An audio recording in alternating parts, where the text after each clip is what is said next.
Hello everyone, welcome to my channel Maths by Sujit. Assam Police ABUB Constable examor karne Mathsor aji amar part number 17 video. Ajir prothom question to what should be added to twice of minus 7 by 3 to get 3 by 7?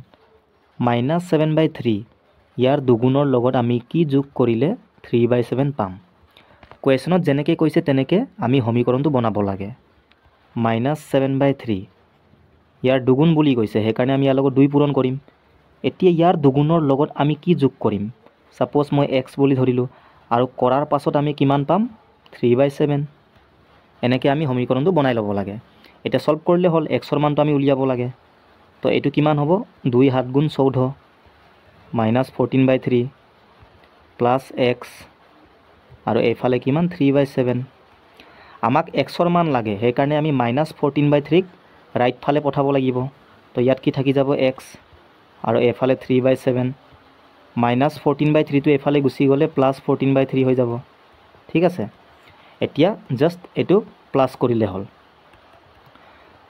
তো 7 আৰু 3 ইয়াৰ LCM ল'ব লাগিব আৰু এনেকৈ দুটা ভগ্নাংশ থাকিলে তোমালোকে ডাইৰেক্ট এই তলৰ দুটা পূৰণ কৰিবা। 3 7 গুণ কিমান 21 হ'ল, এইটোৱে আমাৰ এলচিএম। ঠিক আছে, আৰু এনেকৈ ক্ৰছ মাল্টিপ্লাই কৰা 3 3 গুণ 9 7 পূৰণ 14 কিমান হ'ব 98।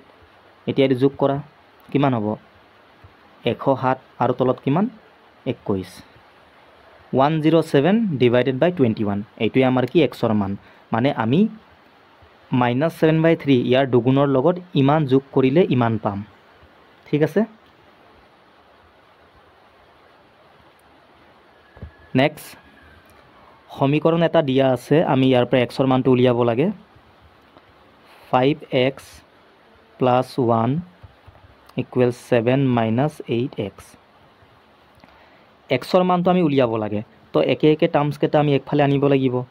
minus 8 by x ক আমি এইফালে ঠেলি দিম। তো কিমান হৈ যাব প্লাছ 8x সমান এফালে অকল কিমান 7 থাকিলে এই প্লাছ 1টো এফালে ঠেলি দিয়া, তো minus 1 হৈ গ'ল। এতিয়া x থকাবোৰ একফালে নাম্বাৰ থকাবোৰ একফালে হৈ গ'ল। এইটো যোগ কৰিলে কিমান 13x আৰু এফালে 6 হৈ গ'ল। তো x ৰ মান কিমান 6, ওপৰত যাব 13 ক'ত আহিব তলত 6 by 13 এনেকৈ। Which of the following number is, এইটো পাৰফেক্ট স্কোৱাৰ হ'ব অকল। Which of the following number is a perfect square number, মানে তলত দিয়া কোনটো এটা পূৰ্ণবৰ্গ সংখ্যা হয়। পূৰ্ণবৰ্গ বা পাৰফেক্ট স্কোৱাৰ নাম্বাৰ মানে কি আছিলে, যিবোৰ নাম্বাৰৰ আমি বৰ্গমূলটো উলিয়াব পাৰোঁ। যেনে 25টো এটা পূৰ্ণবৰ্গ সংখ্যা, কাৰণ ইয়াৰ বৰ্গমূল কিমান ক'লে আমি ক'ব পাৰোঁ ন 5 বুলি। ঠিক আছে, 5 5 গুণ 25 হয়। 100টো এটা পাৰফেক্ট স্কোৱাৰ নাম্বাৰ, ইয়াৰ বৰ্গমূল 10 এনেকৈ। তো এইকেইটা হ'ল পূৰ্ণবৰ্গ সংখ্যা যাৰ আমি বৰ্গমূলটো উলিয়াব পাৰোঁ। তো ইয়াতো এইটোৱে সুধিছে তলৰ কোনটো মানে পূৰ্ণবৰ্গ সংখ্যা হয়। এতিয়া ইয়াত চোৱা পইণ্ট আছে, যদি পইণ্টকেইটা নথকাহেঁতেন গোটেইকেইটা পাৰফেক্ট স্কোৱাৰে হয়। ভালকৈ চোৱা 256 16ক যদি আমি দুবাৰ পূৰণ কৰোঁ এইটো পাম, তাৰ মানে ইয়াৰ বৰ্গমূলটো 16। তেনেকৈ চোৱা 4 4ৰ বৰ্গমূল 2, কাৰণ 2ক যদি দুবাৰ পূৰণ কৰোঁ 4 পাওঁ। 36 6ৰ স্কোৱাৰ 121 11ৰ স্কোৱাৰ। পইণ্ট নথকাহেঁতেন গোটেইকেইটা পাৰফেক্ট স্কোৱাৰ নাম্বাৰে হয়। আৰু তোমালোকে মিনিমাম 1ৰ পৰা 25লৈকে স্কোৱাৰকেইটা মনত থবা। ঠিক আছে, মুখস্থ কৰি ল'বা, বহুত ইম্পৰ্টেণ্ট। 12 স্কোৱাৰ কিমান ক'লে আমি ফটককৈ ক'ব পাৰিব লাগে 144। ঠিক আছে, 13 স্কোৱাৰ মানে কিমান 169। 25ৰ স্কোৱাৰ কিমান 625। তেতিয়া আমি সোনকালে নাম্বাৰবোৰ চাই কিনি ক'ব পাৰিম, হয়নে নহয়? সেইকাৰণে তোমালোকে 1ৰ পৰা 25লৈকে জানিবই লাগে। এতিয়া ইয়াত পইণ্টটো আমি চাব লাগে। চোৱা ইয়াত দুটাৰ আগত আছে। পাৰফেক্ট স্কোৱাৰ হ'বৰ কাৰণে বা পূৰ্ণবৰ্গ হ'বৰ কাৰণে সদায় পইণ্টটো পেয়াৰিঙত থাকিব লাগে, মানে 2 4টা 6টা 8টা এনেকৈ যুগ্ম সংখ্যাৰ টাৰ্মছত থাকিব লাগে পইণ্টবোৰ। এটা বা 3টাৰ আগত থাকিলে সেইটো পাৰফেক্ট স্কোৱাৰ নহয়। ঠিক আছে, মানে জোৰাকৈ থাকিব লাগে। এতিয়া ইয়াত চোৱা 2টাৰ আগত আছে, তাৰ মানে এইটোৱে আমাৰ পাৰফেক্ট স্কোৱাৰ নাম্বাৰ। ইয়াত 3টাৰ আগত আছে, তো এইটো নহয়। ইয়াতো চোৱা 3টাৰ আগত, এইটো নহয়। ইয়াতো এটাৰ আগত নহয়। তো অপশ্যন এটো আমাৰ কাৰেক্ট এনচাৰ। ক্লিয়াৰ?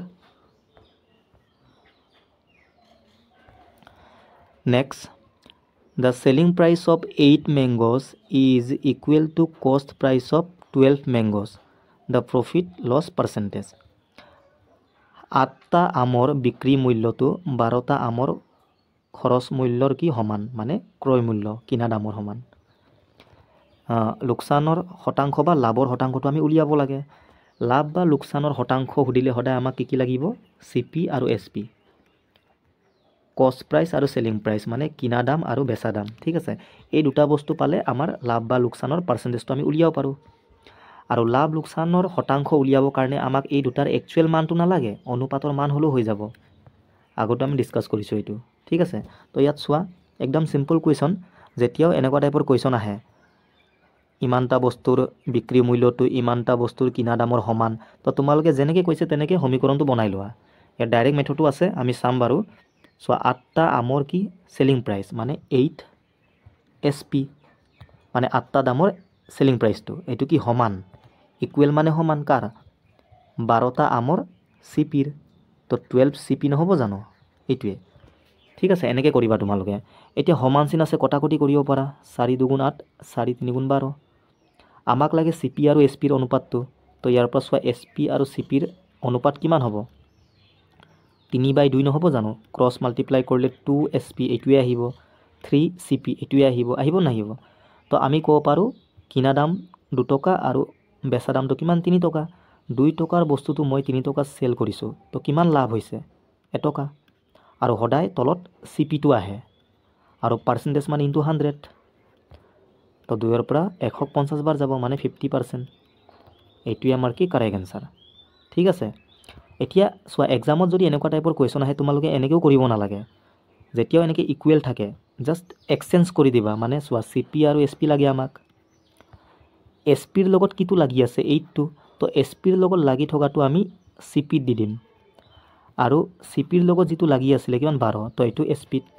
এনেকৈ মানে এক্সচেঞ্জ কৰি দিব লাগে ইমানে। এতিয়া চোৱা 4 2 8, 4 3 12, তো কিমান লাভ হৈছে 1, 2ৰ ওপৰত। আৰু 1/2 মানে ডাইৰেক্ট আমি জানিব লাগে 50% হয়। ঠিক আছে, কৰিব নালাগে 100 ইনটু কৰি আকৌ ডিভাইড।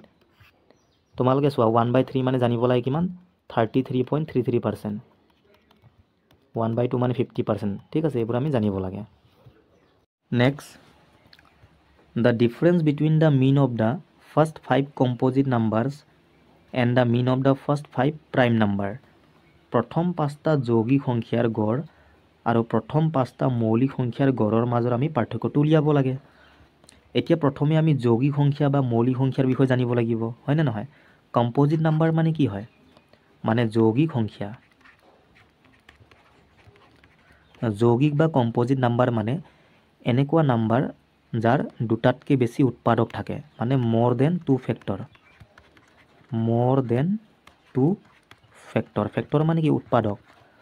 মানে দুটাতকৈ বেছি উৎপাদক থাকিলে সেইবোৰ আমি যৌগিক সংখ্যা বুলি ক'ম। ঠিক আছে, আৰু প্ৰাইম নাম্বাৰ মানে কি আছিলে, মৌলিক। মৌলিক সংখ্যাৰ কেইটা উৎপাদক থাকে, অনলি 2 ফেক্টৰ, মানে মাত্ৰ দুটা থাকিব ইয়াৰ।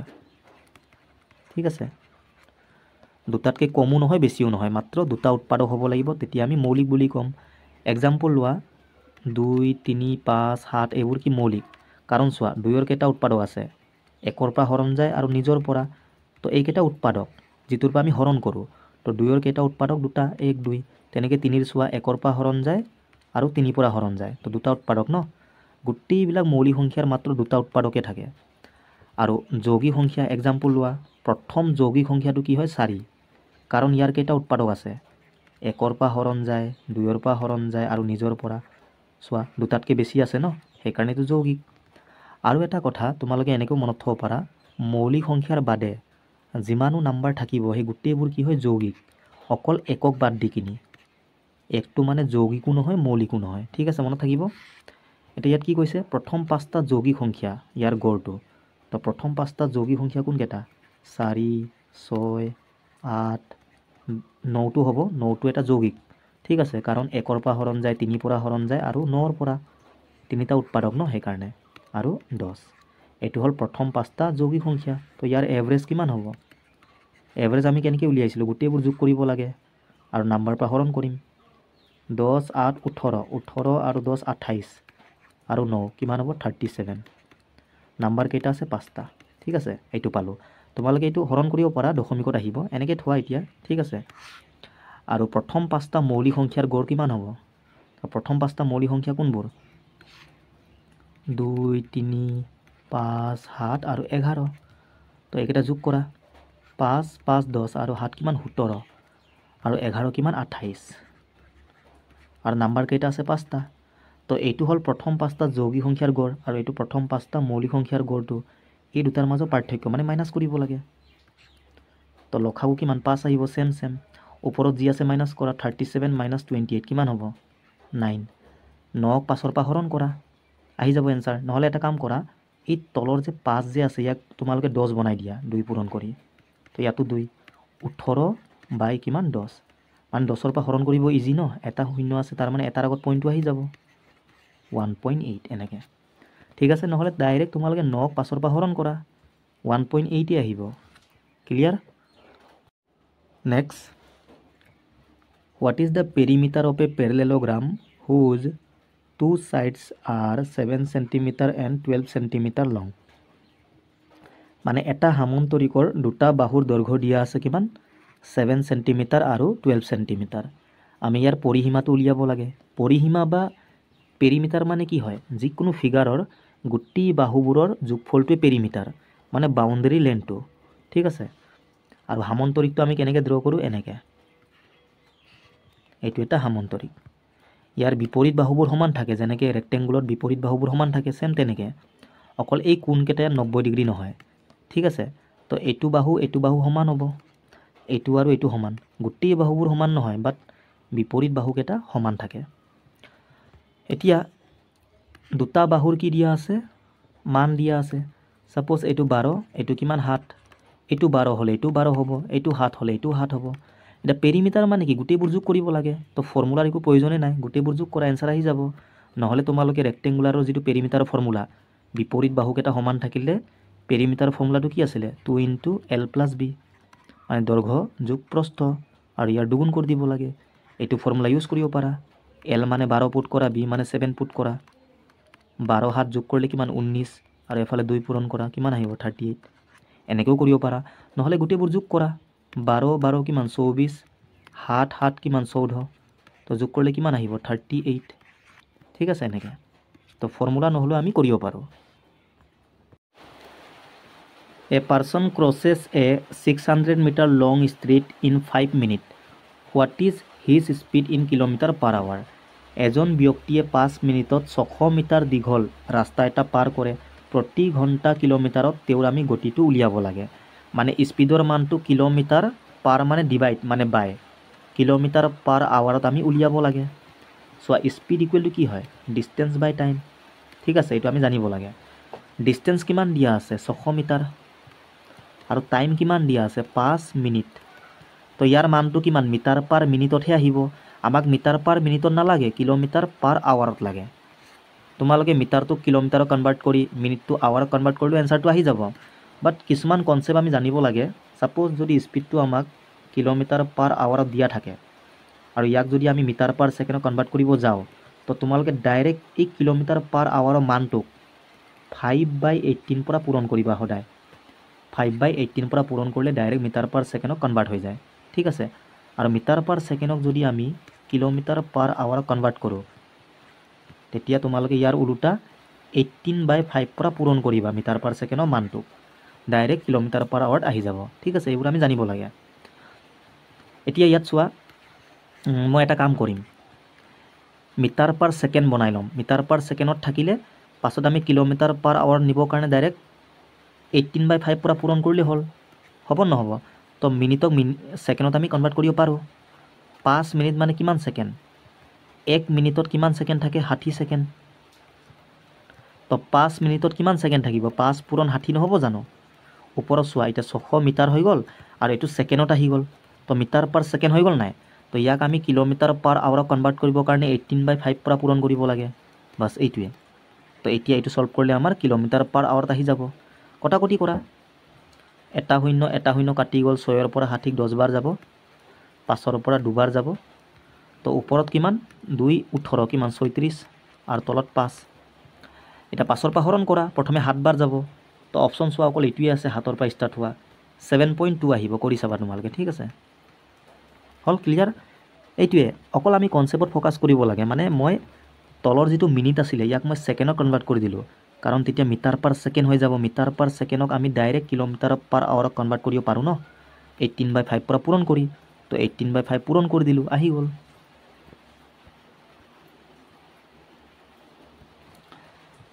simple interest on a sum of money for 5 years is 2/5 times the principal the rate for simple interest 5 বছৰৰ বাবে ধনৰ ৰাশিৰ ওপৰত সৰল সুত হৈছে মূলধনৰ 2/5 গুণ সৰল সুতৰ হাৰটো আমি উলিয়াব লাগে SI ইকুৱেল টু কি আছিলে PRT ডিভাইডেড বাই 100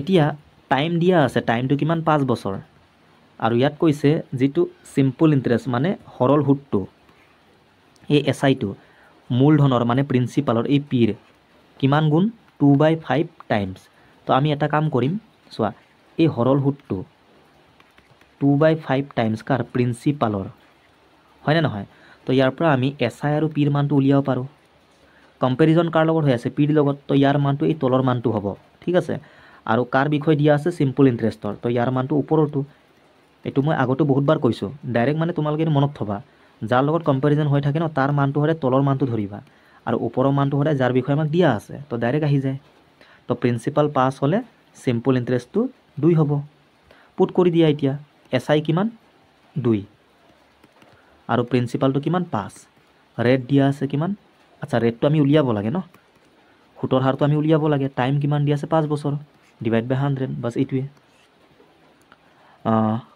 5 পূৰণ কৰিলে 25 নহব জানো এটো 5 গুণ 25 পৰা 100 ডাইৰেক্ট 4 বাৰ যাব 25 4 গুণ 100 হয় তো ক্ৰস মাল্টিপ্লাই কৰা এতিয়া r 1 জাৰ r হৈ গল 4 2 গুণ 8 তো r ৰ মান কিমান 8% এটো এনেকে ঠিক আছে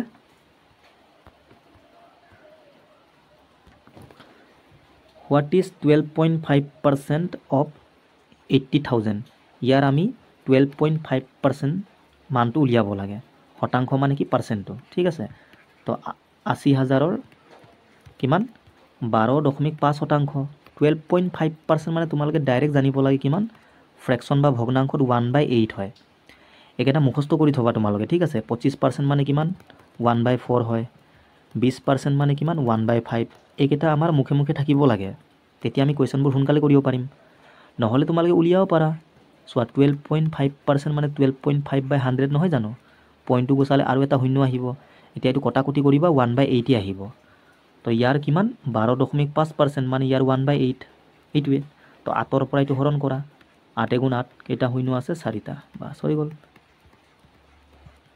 এইটোৱে অপচন সি তো আমাৰ correct answer next if P earns 33 1/3% less than Q then how much percent does Q earn more than P যদি P এ Q ত কয় 33 1/3% কম উপাৰ্জন কৰে তেন্তে Q এ P ত কয় কিমান শতাংশ বেছি উপাৰ্জন কৰে তো আমি প্ৰথমে P আৰু Q ৰ উপাৰ্জন বা ইনকামৰ অনুপাতটো উলিয়াই লম তেতিয়া আমাৰ आंसरটো আহি যাব ইয়াত সোৱা 33 1/3% দিয়া আছে মানে এনেকে মিক্সত দিয়া আছে আৰু ইয়াকে আমি এনেকৈ লিখিব পাৰো 33.33% বটাৰ সেম ঠিক আছে আৰু ইয়াৰ ভগ্নাংশৰ মানটো কিমান হয় 1/3 এৰ তোমালকে মনত থবা এটা কম্পেৰিজন কাৰ লগত হৈ আছে Q লগত তো Q ৰ মানটো আমি এই তলৰ মানটো ধৰিম যাৰ লগত কম্পেৰিজন হয় তাৰ মানটো সদায় ভগ্নাংশৰ তলৰ মানটো ধৰিব লাগে আৰু ওপৰতো কি বুজাব কম বা বেছি ইয়াত কৈছে লেস মানে পিৰ যেটো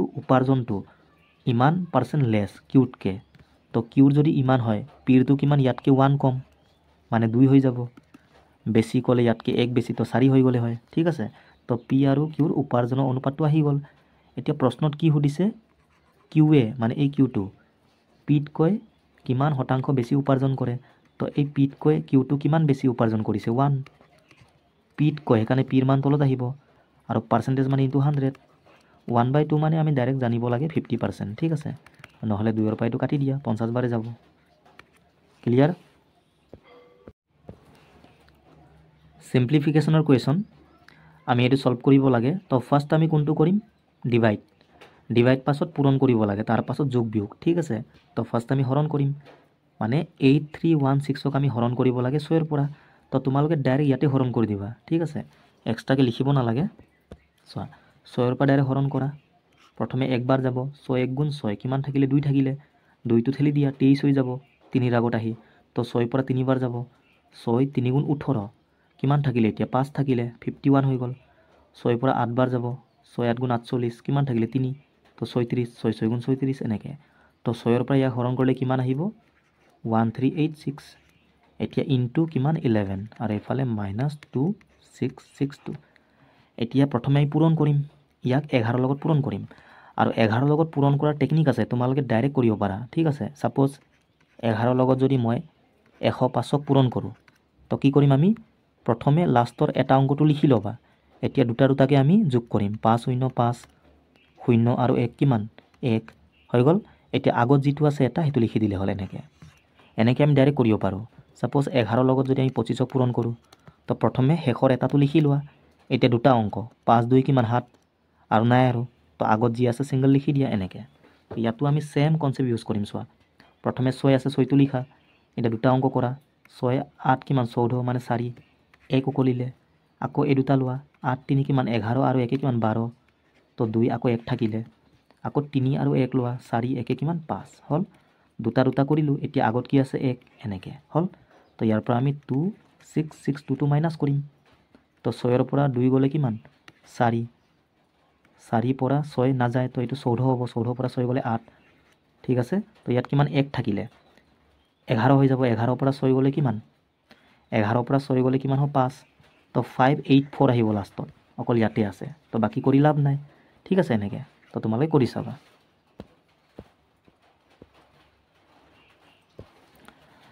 নেক্সট এইটো আমাক দিয়া আছে আমি ইয়াৰ পৰা xৰ মানটো উলিয়াব লাগে সো তোমালোকে ডাইৰেক্ট কৰা এইটো ঠিক আছে সমান চিন মানে কটাকটি কৰিব পাৰো অফ মানে পূৰণ নহয় জানো এইটো মানে পূৰণ এইটো মানে পূৰণ পাৰ্চেণ্ট কাটি যাব সমান চিন আছে পূৰণ হৈ আছে গোটেইবোৰ ঠিক আছে সো 40 পৰা ডাইৰেক্ট 80 দুবাৰ যাব হল ইয়াত কি থাকিলে 50 আৰু এফালে 2 থাকিলে তো 2ৰ পৰা আকৌ 50ক 25 বাৰ যাব তো xৰ মান কিমান 25 ডাইৰেক্ট আহি গ'ল না এনেকৈ ঠিক আছে মই লিখি দিছোঁ 40% অফ মানে ইনটু নহয় জানো 50 ইকুৱেল কিমান x% অফ মানে ইনটু 80 পাৰ্চেণ্ট কাটি গ'ল 40 পৰা 80 দুবাৰ যাব আকৌ 2ৰ পৰা 50ক 25 বাৰ তো এফালে x থাকিলে এফালে 25 মানে xৰ মান 25 এনেকৈ ঠিক আছে next A and B together have ₹1210 মানে A আৰু B একেলগে মুঠ কিমান টকা আছে 1210 টকা ঠিক আছে এতিয়া 4/15 অফ A's এমাউণ্ট মানে Aৰ এমাউণ্টৰ কিমান 4/15 এইটো কি ইকুৱেল মানে সমান Bৰ এমাউণ্টৰ ইমানৰ আমি Bৰ এমাউণ্টটো উলিয়াব লাগে Bৰ লগত কিমান টকা আছে তো প্ৰথমে আমি A আৰু Bৰ এমাউণ্টৰ অনুপাতটো উলিয়াই ল'ম চোৱা যেনেকৈ কৈছে তেনেকৈ লিখি যোৱা 4/15 অফ A মানে ইনটু A এৰ এমাউণ্টৰ ইমান এইটো সমান কাৰ Bৰ এমাউণ্টৰ কিমান 2/5 Bৰ এমাউণ্টৰ 2/5 সমান তো ইয়াৰ পৰা A আৰু Bৰ মানটো উলিয়াই লোৱা সমান চিন আছে কটাকটি কৰা 5 3 গুণ 15 2 2 গুণ 4 তো ইয়াত কি থাকিলে 2A/3 আৰু এফালে একো নাই অকল B থাকিলে ইয়াৰ তলত একো নাই 1 আছে এতিয়া আমি ক্ৰছ মাল্টিপ্লাই কৰিব পাৰোঁ বাট কৰিব নালাগে চোৱা আমাক A আৰু Bৰ মান লাগে মানে A/Bৰ মান লাগে ন A অনুপাত B তো এই Bটো ক্ৰছ মাল্টিপ্লাই কৰিলে ইয়াত আহিব 3ৰ ঠাইত তো A/B হৈ যাব হ'ব নহ'ব আৰু এই 3টো ইয়াত গুচি যাব Bৰ জেগাত আৰু এই 2টো ক'ত আহিব 1ৰ ঠাইত ডাইৰেক্ট আহি গ'ল চোৱা A আৰু Bৰ মান এনেকৈ তো তোমালোকে এনেকৈ কৰিবা আৰু এটা কথা অকণমান আগতে মই কৈছিলোঁ যেতিয়াও এটা বস্তুৰ ইমানৰ মানটো আন এটা বস্তুৰ ইমানৰ সমান তো আমি ডাইৰেক্ট ইয়াৰ পৰা A আৰু Bৰ মানটো উলিয়াব পাৰোঁ কেনেকৈ Bৰ লগত কিটো লাগি আছে 2/5 তো Bৰ লগত লাগি থকাটো Aৰ ঠাইত দিলে হ'ল আৰু Aৰ লগত কিমান লাগি আছে 4/15 এইটো Bৰ জেগাত দিলে হ'ল ঠিক আছে এতিয়া ক্ৰছ মাল্টিপ্লাই কৰা নহ'লে কটাকটি কৰিব পাৰা 15 2 গুণ 30 5 4 গুণ 20 শূন্য শূন্য কাটি গ'ল চোৱা 3 2 আহি গ'ল ডাইৰেক্ট 3 2 এনেকৈ তোমালোকে ডাইৰেক্ট কৰিব পাৰা ঠিক আছে ইয়াৰ এইটো শ্বৰ্টকাট হয় মানে এতিয়া অনুপাতৰ মতে টোটেল টকাটো কিমান A আৰু Bৰ 3 2 5 অনুপাতৰ মতে মুঠ এমাউণ্ট কিমান 5 কিন্তু একচুৱেল মতে 5 নহয় 1210 হয় তো ইয়াৰ পৰা 1ৰ মানটো উলিয়াই লোৱা 5ৰ পৰা হৰণ কৰা 5 2 গুণ 10 তো কিমান 2 থাকিলে 21 হৈ গ'ল 5 4 গুণ 20 1 থাকিলে 10 হৈ গ'ল 5 2 গুণ 10 মানে 1ৰ মান 242 আমাক লাগে বিৰ এমাউণ্টটো, বিৰ এমাউণ্ট কিমান 2 নহয় জানো, তো 1ৰ মান ইমান হ'লে 2ৰ মান কিমান 2 পূৰণ 242, তো 2 2 গুণ 4, 2 4 গুণ 8, 2 2 গুণ 4, 484 এনেকৈ হ'ল। ক্লিয়াৰ? এইটো চোৱা, প্ৰথমে আমি ব্ৰেকেটটো সলভ কৰিম। তো ব্ৰেকেটৰ ভিতৰত চোৱা এইটো ডিভাইড হৈ আছে আৰু বেছ ছেম ছেম। এইটো কি হয় তোমালোকৰ এক্সপনেণ্ট এণ্ড পাৱাৰ বুলি এটা চেপ্টাৰ আছে ক্লাছ 8ৰ মেথছত, এক্সপনেণ্টছ এণ্ড পাৱাৰ। ঠিক আছে, ইয়াৰ ওপৰত মই ছেপাৰেটকৈ এটা ভিডিঅ' বনাম গোটেই ডিটেইলছত, কাৰণ এক্সামত আহে মানে এনেকুৱা টাইপৰ কুৱেশ্যন। ঠিক আছে, চিম্প্লিফিকেশ্যনতো আহে। তো ইয়াৰ ওপৰত তোমালোকে কাইলৈ ভিডিঅ' পাই যাবা, একেবাৰে NCERT যিমানো কুৱেশ্যন আছে মই তাত লৈ আহিম। ঠিক আছে, তো তোমালোকে কাইলৈ পাই যাবা। তো প্ৰথমে আমি এইটো সলভ কৰিম। যেতিয়াও বেছ ছেম থাকে আৰু ঘাতকেইটা যিয়ে নাথাকক, বেছটো এটা লিখিবা আৰু ডিভাইড থাকিলে কি কৰিব লাগে, ঘাতকেইটা মাইনাছ কৰিব লাগে। প্ৰথমটোৰ পৰা ছেকেণ্ডটো, মানে 5ৰ পৰা আমি 8টো মাইনাছ কৰিম, 5 - 8 এনেকৈ। তো এইটো কিমান হ'ব 2 পাৱাৰ -3, কাৰণ ডাঙৰ আগত মাইনাছ কাৰণে মাইনাছটো আহিব, 8ৰ পৰা 5 গ'লে 3। তো ব্ৰেকেটটো সলভ কৰি মই ইমান পালোঁ। আকৌ ইয়াৰ ওপৰত চোৱা ঘাতটো কিমান 5 আছে, ঘাতৰ ওপৰত ঘাত থাকিলে ঘাতকেইটা পূৰণ কৰিব লাগে। তো এইটো কিমান হ'ব 2 পাৱাৰ -3 5 × 15 হ'ল। তো এইটো সলভ কৰি আমি কিমান পালোঁ 2 পাৱাৰ ইমান। এতিয়া এইফালে চোৱা ইনটু হৈ আছে 2 পাৱাৰ -5, বেছ ছেম ছেম আৰু পূৰণ হৈ আছে। তো পূৰণত কি হয় বেছটো লিখি ল'বা আৰু ঘাতকেইটা যোগ কৰিব লাগে, -15 আৰু -5। এই দুটা কি কৰিম যোগ কৰিম। যোগটো লিখি লাভ নাই ইয়াত, কাৰণ ইয়াত মাইনাছে আছে ন, প্লাছে মাইনাছে আকৌ মাইনাছে হৈ যাব। ঠিক আছে, সেইকাৰণে ডাইৰেক্ট মাইনাছ চিন দুটাটো থাকিলে তোমালোকে যোগটো লিখি লাভ নাই। এতিয়া এইটো চোৱা মাইনাছে মাইনাছে কি হ'ব প্লাছ, দুইটাটো মাইনাছ, সেইকাৰণে মাইনাছটো আহিব। আৰু 15 আৰু 5 যোগ কৰিলে কিমান 20। তো এইটো আমাৰ কাৰেক্ট এনচাৰ 2 পাৱাৰ -20। ঠিক আছে, এনেকৈ। তো তোমালোকে পাই যাবা, ইয়াৰ ওপৰত ছেপাৰেটকৈ ভিডিঅ' মই এটা বনাম।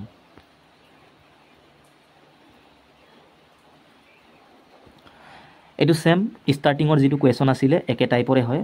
হোৱাট শুড বি ছাবট্ৰেক্টেড ফ্ৰম দিছ, মানে ইয়াৰ পৰা আমি কি মাইনাছ কৰিলে ইমান পাম। 33/40 এই নাম্বাৰটোৰ পৰা মই কি মাইনাছ কৰিম, ছাপ'জ এক্স বুলি ধৰিলোঁ, ইয়াৰ পৰা মই এক্স মাইনাছ কৰিলে কিমান পাম 11/40 এইটোৱে। তো এক্সৰ মানটো আমি উলিয়াব লাগে, এটা কাম কৰা মাইনাছ এক্সক এফালে ঠেলি দিয়া, এফালে প্লাছ এক্স হৈ যাব। তো 33/40 11/40 এফালে লৈ আহা, -11/40 হৈ যাব, আৰু মাইনাছ এক্সটো এইফালে কি প্লাছ এক্স। তো এক্সৰ মানটো এইটো নহয় জানো, এইটো সলভ কৰিলে আমাৰ এনচাৰ আহিব। বেছ ছেম ছেম, তো আমাৰ কাৰণে চিন্তা নাই, এলচিএমটো কিমান 40 হ'ব। ওপৰত যি আছে এইটো লিখিলে হ'ল, 33 - 11 কিমান 22। তো এইটোৱে আমাৰ এক্সৰ মান। আচ্ছা 2ৰ পৰা আমি কাটিব পাৰোঁ, 11 বাৰ যাব, এইটো 20 বাৰ যাব, 11/20। অপশ্যন এইটো আমাৰ কাৰেক্ট এনচাৰ। ঠিক আছে।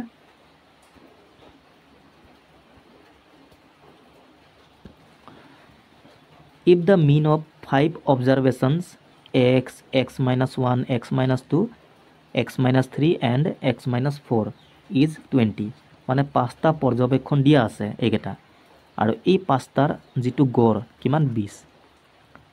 প্ৰথম দুটা পৰ্যবেক্ষণৰ আমি গড়টো উলিয়াব লাগে, মানে ফাৰ্ষ্ট 2 অবজাৰভেশ্যনৰ, মানে এই প্ৰথম দুটা, এইটো ইয়াৰ আমি এভাৰেজটো উলিয়াব লাগে। মিন মানে কি এভাৰেজে হয়। ঠিক আছে, এতিয়া এভাৰেজটো আমি গম পাওঁ, এভাৰেজ ইকুৱেল টু কি আছিলে, গোটেইবোৰ আমি যোগ কৰিব লাগে, চাম বাই নাম্বাৰ। বাট আৰু এটা কথা মই কৈছিলোঁ, কনজুগেটিভ নাম্বাৰৰ যিটো এভাৰেজ হয়, কনজুগেটিভ মানে ক্ৰমাগত সংখ্যা বা ক্ৰমিক সংখ্যা, কনজুগেটিভ নাম্বাৰ মানে কি গেপবোৰ ছেম থাকে। তো ইয়াত চোৱা এক্সৰ পৰা x-1 হৈ গ'ল, মানে 1 কমি গ'ল, আকৌ ইয়াৰ পৰা 1 মাইনাছ কৰিলে এইটো আহিব, মানে এক কমি গৈ আছে। ভালকৈ চোৱা এক্স আছে, নেক্সট কিমান x-1, নেক্সট x-2, x-3 আৰু x-4। এক্সৰ পৰা যদি মই 1 মাইনাছ কৰোঁ x-1 আহিব, আকৌ ইয়াৰ পৰা যদি মই 1 মাইনাছ কৰোঁ মাইনাছে মাইনাছে প্লাছ, তো 1 2 হৈ যাব ন, মানে গোটেইকেইটা কিমান 1 1কৈ কমি গৈ আছে এনেকৈ গেপকেইটা, তাৰ মানে গেপ ছেম, আৰু গেপ ছেম হ'লে আমি ইয়াক কনজুগেটিভ নাম্বাৰ বুলি কওঁ। তো ইয়াৰ এভাৰেজটো কি হ'ব মাজৰটো, কনজুগেটিভ নাম্বাৰৰ গড় বা এভাৰেজটো তাই মাজৰটো হয়, মানে এইটো, এই 5টা নাম্বাৰৰ এভাৰেজটো এইটো নহ'ব জানো এইটো। ঠিক আছে, তাৰ মানে এভাৰেজ কিমান x-2 পাম আমি ইয়াৰ, আৰু এভাৰেজটো আমাক দিয়া আছে কিমান 20, তাৰ মানে ইয়াৰ মানটোৱে আমাক 20 দিয়া আছে। ঠিক আছে, ইয়াৰ মানটোৱে আমাক 20 দিয়া আছে, এইটো এভাৰেজে হয় এই নাম্বাৰটোৰ। আৰু এনেকৈ চালে মানে এভাৰেজটো এইটো আহিব। তো ইয়াৰ পৰা আমি এক্সৰ মানটো উলিয়াব পাৰোঁ। -2টো এইফালে ঠেলি দিয়া, +2 মানে 22। তো এক্সৰ মান 22 আহি গ'ল। এতিয়া আমাক কৈছে এই প্ৰথম দুটা নাম্বাৰৰ কি উলিয়াব লাগে, এভাৰেজটো। আচ্ছা, এক্স মানে 22, তো ইয়াত পুট কৰা। এক্স মানে কিমান, 22, আৰু এইটো 22 - 1 মানে 21 নহ'ব জানো? তো এই দুটাৰ এভাৰেজ কিমান হ'ব? ইয়াৰ মাজৰটো কিমান? 21 আৰু 22ৰ একজেক্টলি মাজত কিমান আছে? 21.5। ঠিক আছে, এইটোৱে। আৰু এনেকৈ মাজৰটো যদি উলিয়াব লগা হয় ন, তোমালোকে এই ছাইডত লাগি থকা নাম্বাৰ দুটা যোগ কৰি আধা কৰি দিয়া। 21 আৰু 22 যোগ কৰিলে কিমান? 43। আৰু ইয়াৰ আধা মান 2ৰ পৰা হৰণ কৰা, তো কিমান আহিব? 21.5। এনেকৈ আৰু দেখিলে গম পাওঁ ন, ইয়াৰ মাজৰ ইমানেই আছে। 3 আৰু 4ৰ মাজত কিমান বুলি ক'লে? 3.5। এই সৰুটোৰ পাছত 0.5 লগাই দিলে হ'ল, 21.5 এনেকৈ হ'ল। তো সেইকাৰণে তোমালোকে কনজুগেটিভৰ কনচেপ্টটো জানিব লাগে। ঠিক আছে, আমি এনেকৈ শ্বৰ্টকৈ কৰিব পাৰোঁ, নহ'লে তোমালোকে গোটেইবোৰ যোগ কৰিব লাগিব, বহুত টাইম যাব ফৰ্মুলা ইউজ কৰিলে।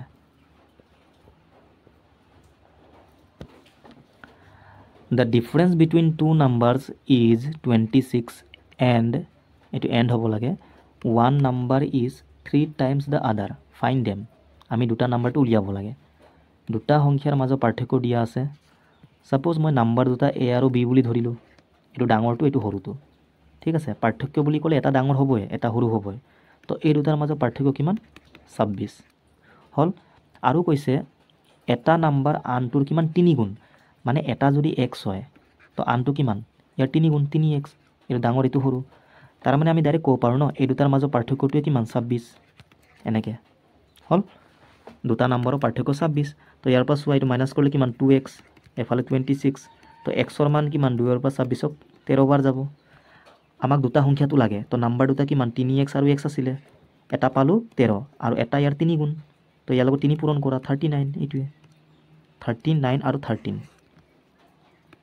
ঠিক আছে। নেক্সট, a প্লাছ বিৰ মান আমাক দিয়া আছে 8, b প্লাছ চিৰ মানো দিয়া আছে 20, আৰু a প্লাছ চিৰ মানো দিয়া আছে 18। আমি a square plus b square মানটো উলিয়াব লাগে। তো মই a আৰু bৰ মানটো উলিয়াব লাগিব, তেতিয়া ইয়াত পুট কৰি দিম, আমাৰ এনচাৰটো আহি যাব। এতিয়া তোমালোকে এই তিনিটা সমীকৰণটো ভালকৈ চোৱা। যদি মই এই গোটেইবোৰ যোগ কৰোঁ, a দুবাৰ আহিব, bও দুবাৰ আহিব, চিও দুবাৰ আহিব, মানে গোটেইকেইটা 2 টাইমছকৈ আছে। 2a, 2b, 2c এনেকৈ নহ'ব জানো? আৰু ইয়াৰ মানকেইটা আমি যোগ কৰিব লাগিব। 8 আৰু 20, 28, আৰু এইফালে 18, কিমান হ'ব? 46 হ'ল। এইকেইটাও মই যোগ কৰি দিলোঁ, ডাইৰেক্ট লিখি দিছোঁ ইয়াত। এতিয়া চোৱা, 2টো কমন ল'ব পাৰোঁ ন, গোটেইকেইটাৰে 2 সোমাই আছে। তো a plus B plus C থাকিলে, আৰু এইফালে 46।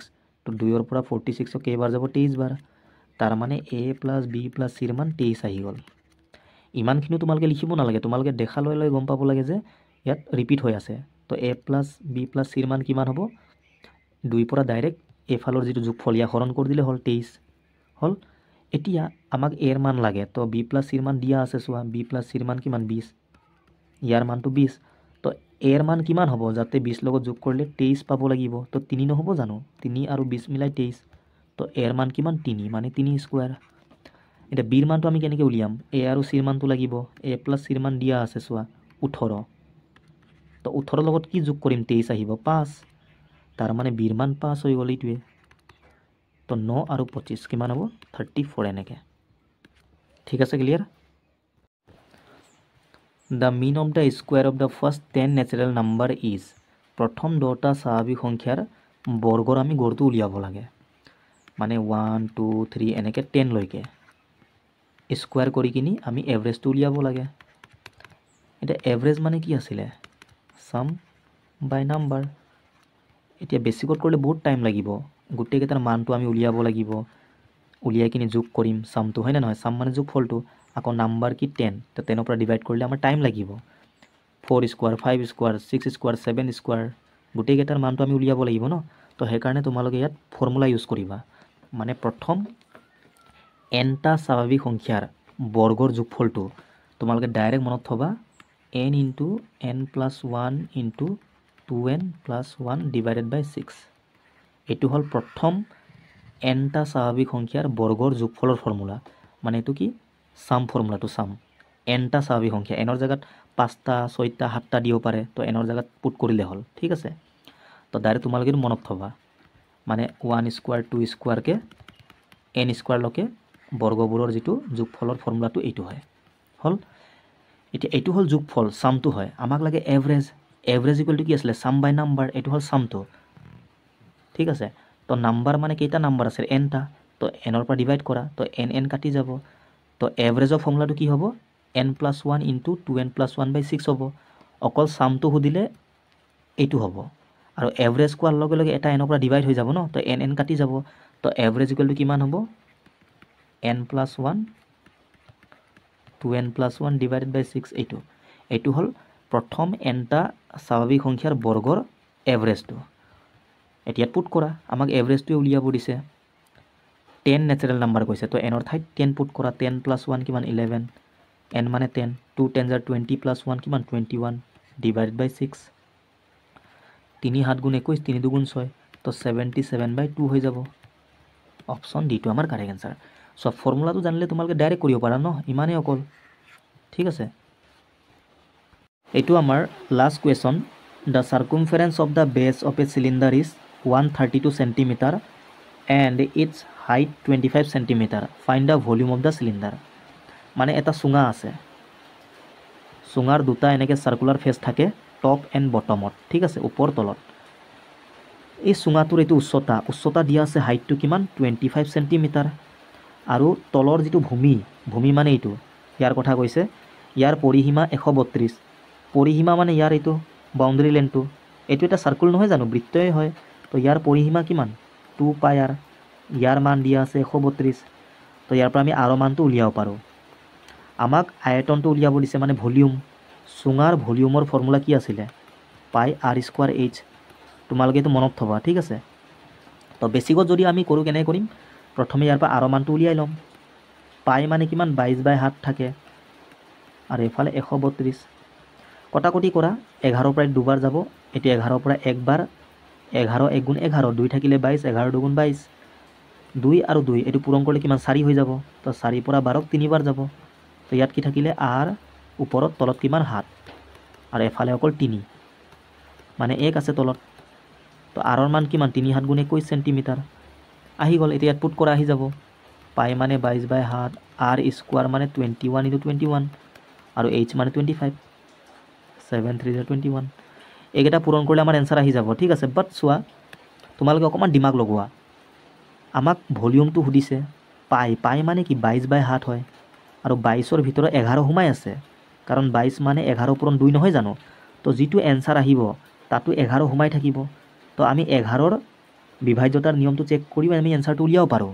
ঠিক আছে তো 11ৰ নিয়মটো কি আছিলে কেনেকৈ চেক কৰোঁ যে 11 পৰা হৰণ যাব নে নাযাব তো তাৰ কাৰণে আমি অল্টাৰনেট ডিজিট কেইটা প্লাছ কৰিব লাগে 3 5 6 0 এনেকৈ 3 6 0 কিমান যোগ কৰিলে 9 আহিব এটা কি থাকি গ'ল 4 আৰু 5 9 এটা এই দুটা মাইনাছ কৰিলে কিমান 0 যদি মাইনাছ কৰাৰ পাছত 0 আহে তেন্তে এইটো 11 পৰা হৰণ যাব 0 বা 11 বা 22 মানে যিকোনো 11ৰ মাল্টিপুল নাম্বাৰ যদি আহে তেন্তে 11 পৰা হৰণ যাবই যাব ঠিক আছে 0 পালো যায় মনত থবা সেকেন্ডটো চেক কৰা 3 5 আৰু 0 কিমান 8 4 5 9 এতিয়া এইটো মাইনাছ কৰিলে 1 হে আহিব 11 পৰা নাযায় এইটো চোৱা 9 আৰু 5 কিমান 4 আহিছে এইটো নাযায় এইটো চোৱা